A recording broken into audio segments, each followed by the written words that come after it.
साथियों, जय श्री कृष्ण, राधे राधे। ओम नमः शिवाय, हर हर महादेव। आप लोग स्वस्थ होंगे, सानंद होंगे, ऐसी मुझे पूर्ण उम्मीद है। साथियों, फिर उपस्थित हूँ आज हम आपके भविष्य फल के साथ। आज आप लोगों को बताना चाहूँगा कि जैसा कि आप कमेंट बॉक्स में अपने प्रश्न लिखते हैं, कोशिश करूँगा आज उनका उत्तर देने के लिए। साथियों, क्यों आते हैं आपके जीवन में इतने कष्ट? जीवन में इतनी परेशानियाँ क्यों आती हैं? उनका निवारण क्या है? कैसे दूर कर सकते हैं? जीवन को कैसे सरल बनाया जा सकता है? वैसे तो कहते हैं संघर्ष ही जीवन है। जीवन में संघर्ष तो करना पड़ेगा, लेकिन फिर भी हम लोग जीवन को कुछ सरल बनाने के लिए उपाय बताया करते हैं ग्रह नक्षत्रों के आधार पर। तो आप भी उन उपायों को सुने, समझें और लाभान्वित हों। साथियों, मनुष्य का पूरा जीवन ही संघर्षमय होता है। जन्म से लेकर मृत्यु तक का समय। जानते हैं कि लाइफ परमानेंट नहीं है, ज़िंदगी परमानेंट नहीं है। ज़िंदगी में हम आए हैं, ये सब सपना है, दिखावा है, छल है, फरेवा है, नश्वर है। जो दिखाई देता है वो सब झूठ है।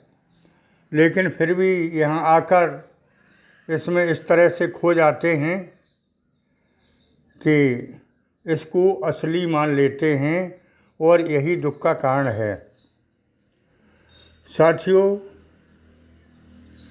आगे चर्चा करते हैं कि आपकी राशि वाले पूरे ज़िंदगी भर कष्ट भोगते रहते हैं और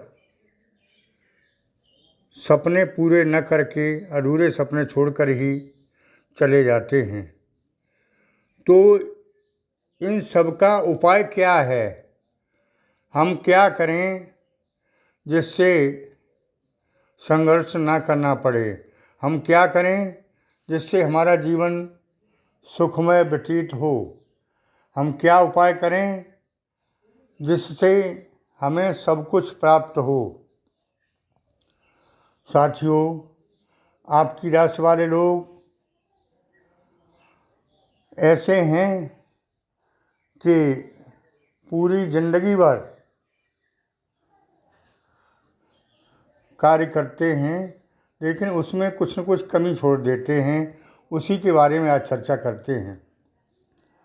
साथियों, ज्योतिष एक प्रॉपर विज्ञान है, ये नवग्रहों पर डिपेंड है।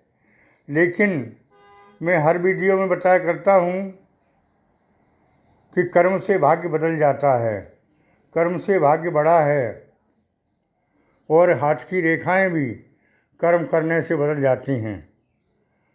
तो सबसे पहले हमें कर्म पर विश्वास और आस्था रखनी है। तो ये नवग्रह भी उतना असर नहीं दिखा पाएंगे जितना दिखाना चाहिए। पहली बात। दूसरी बात जो है, आलस्य का त्याग करना चाहिए। ये सोचते रहते हैं कि आज का काम कल कर लेंगे, परसों कर लेंगे, ये तो हमारे हाथ की बात है, कभी कर लेंगे। तो ऐसा नहीं सोचना चाहिए। आलस्य को त्याग कर कर्म पथ पर डटे रहना चाहिए, तो निश्चित सफलता के योग हैं। साथियों, वैसे मैंने बताया कि ये वर्ष 2024 के 6 महीने और अगले 6 महीने, बल्कि 1/4 वर्ष 2024 का आपका बहुत उत्तम है। इसको और उत्तम बनाने के लिए आप आलस्य का त्याग करें, परमात्मा में विश्वास करें, तो और अच्छा हो जाएगा। आपकी मन की मुराद पूरी होगी, आपके सोचे हुए कार्य बनेंगे। दुश्मन आप पर हावी हैं, वो खुद नतमस्तक होकर आपके पास आएंगे। ऐसा ग्रह गोचरों की स्थिति है। साथियों, आगे मैं बताना चाहूँगा कि आपसे कोई आपका पुराना मित्र इस समयावधि में मिलकर आपका जीवन सरल बनाने की तरकीब बताएगा और उसके मार्गदर्शन में आप चलते हैं तो निश्चित ही सफलता के योग हैं। साथियों, ऐसी बात नहीं है कि आप असफल ही होते रहें। सफलता निश्चित आएगी और इसी वर्ष 2024 में मिलेगी। इसके लिए आप प्रयासरत रहें। सबसे बड़ी बात यह है कि मंगल की दशा होने से आपको गुस्सा ज़्यादा आता है और इस गुस्सा से बने बनाए काम बिगड़ जाते हैं। साथियों, गुस्सा पर पूरी तरह कंट्रोल करना है। जीवन को सरल बनाने के लिए मृदुभाषी बनना है। प्रेमपूर्ण, सौहार्दपूर्ण व्यवहार हर किसी से करना है। अगर ऐसा कर लिया तो आपका पारिवारिक जीवन, दाम्पत्य जीवन, सामाजिक जीवन और सामाजिक स्तर, आर्थिक स्तर सभी कुछ बदलता दिखाई दे रहा है। सभी कुछ बदल जाएगा। और ऐसा नहीं कर पाए तो प्रभु मालिक हैं। साथियों, गुस्सा से ही तो दाम्पत्य जीवन में कटता आती है, एक दूसरे में तलाक होती है, एक दूसरे की गलतियां निकालते हैं। तो ये सब गुस्सा पर कंट्रोल करके एक दूसरे की गलतियां निकालना बंद कर दें। भगवान पर निश्चित भरोसा करें और सुबह शाम ध्यान व पूजन जरूर करें। निश्चित ही आपकी अब सफलता के योग आ रहे हैं। आगे सफलता आपके दरवाजे पर है। आप इसका स्वागत करें या अनादर करें, ये आपके हाथ की बात है। साथियों, आगे समय जो आ रहा है वो आपके जीवन में खुशियों की बहार लेकर आ रहा है। बहुत जी लिए संघर्ष में, बहुत कष्ट सहे, क्या नहीं हुआ, सब कुछ परेशानी आपने झेली।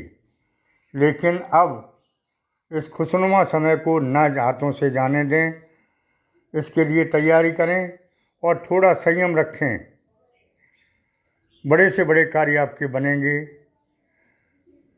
आपने जो सोच रखे हैं और वो कार्य नहीं बने, वास्तव में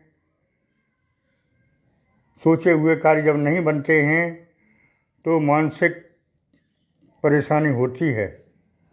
अब आपका समय आ चुका है आपके सोचे हुए कार्य बनने का, और गुरु की भी कृपा आपके ऊपर बरसने वाली है।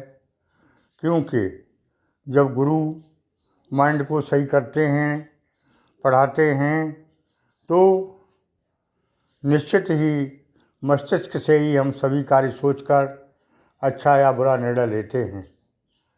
साथियों, अब समय आ चुका है और इस समय के लिए आप थोड़े थोड़े उपाय करते रहें। जैसे कि भगवान विष्णु को प्रसन्न करने के लिए, गुरुदेव बृहस्पति को प्रसन्न करने के लिए गुरुवार के दिन केले का पूजन करके और व्रत रखें, पीला भोजन करें, पीले वस्त्र पहने, लाभ मिलेगा। साथियों, मैं बताना चाहूँगा कि कुल मिला के आगे का समय आपके उज्जवल भविष्य की ओर आ रहा है। आप इसका अनादर न करके सत्कार करें तो ज़्यादा लाभ होगा। साथियों, मैंने पहले भी बताया, अब भी बता रहा हूँ कि धन के मामले में किसी का विश्वास ना करें और धन अब अर्जित करने का समय आ चुका है। साथियों, घर में प्रेम पूर्वक व्यवहार होगा, सुख शांति होगी, किसी मांगलिक कार्यक्रम में शामिल हो सकते हैं या घर में ही कोई मांगलिक कार्य संपादित होने के योग बन रहे हैं। पुण्य कमाएं, पुण्य बोएं और पुण्य काटें, ये मेरी सलाह है। साथियों, आज के वीडियो में इतना ही। आगे फिर मिलते हैं नए वीडियो के साथ।